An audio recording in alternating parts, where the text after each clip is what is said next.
Sabihin mo ang lahat. Ito na yung pagkakataon mo para malaman ng buong bayan kung ano ang totoo.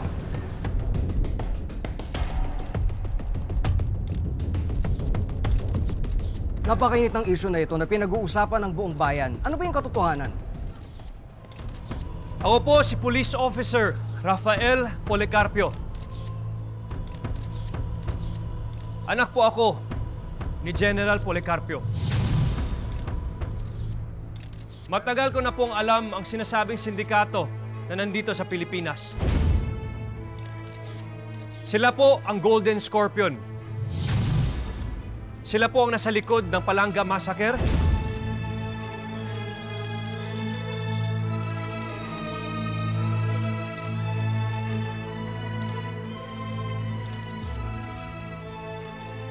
At sila din po ang tumira sa pamilya Uy. Sila po ang nasa likod ng operasyon ng droga at sa patayan dito sa bansa. Kilala ko rin po kung sino ang protektor nila.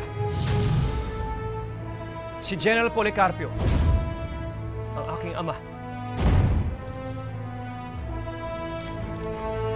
Siya po ang nag-utos na bayaran at torturin ang ating mga suspect dito.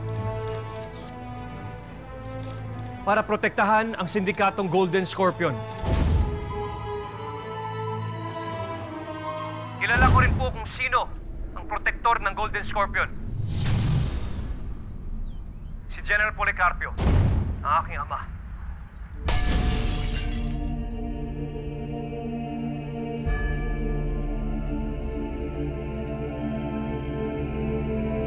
Siya po ang nag-utos na bayaran at torturin ang ating mga suspect dito.